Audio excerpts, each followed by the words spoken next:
I have learned since the age of 40 that if I want to be successful in my career and as a dad and as a spouse and as a member of my community, I have to be physically healthy. But I haven't always felt that way. And when I was about 40 years old, my daughter Alex, my older daughter Alex, started running.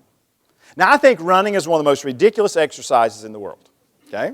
I mean, there's so many more productive things you can do.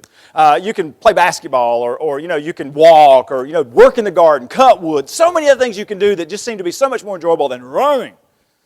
Well, my daughter started running and my wife started running with her, which was fantastic.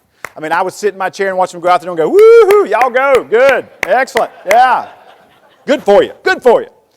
Well, my wife was working at my father-in-law, her dad's farm over one Christmas break, and she pulled sciatic nerve and she couldn't run with Alex, and so not a big deal.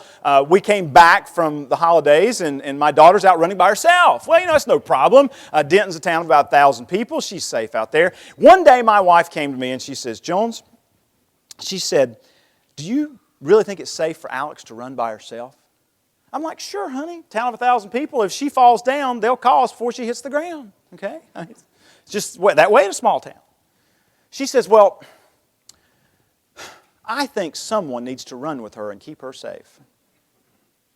And if you are married and have a significant other, and they say someone, they normally mean you. Okay? So I started running with my daughter. No big deal. Mile. I can do a mile a day, no problem. Well, then we started running 1.5 miles a day. Then my daughter comes and says, Dad, I'd like for us to train for a 5K. I said, how far is a 5K? She goes, about 3 miles. I'm like, what? 3 miles? But we did. And I began to really enjoy this experience of dad and teenage daughter running side by side 5, sometimes 6 days a week. And then she announced to me one day she would like to run a half marathon. And so I said, okay, whatever. At this point, I'm numb to the whole experience. I said, all right, fine. Well, we trained and got ready, and so in June of 2008, we are standing on the starting line in Hickory, North Carolina at the Charity Chase Half Marathon, and I'm like, what am I doing out here? Okay. Gun goes off, we start running, and I'm thinking 13 plus miles. There is no way. Well, as I started running, I didn't realize this, but several spots along the way, they would have these little cheer groups. And your first group might be some local Girl Scouts, and they're all waving their pom-poms going, yay, thanks for coming and running. And you're kind of like, yeah, you're kind of running through the group. And then you might get past a high school athletic group that's going to benefit from the money that's being raised. And I noticed that every time we'd go through one of these groups, that my daughter would kind of go, and she was being disrespectful. And I thought, I didn't raise my child to be this way. What's going on?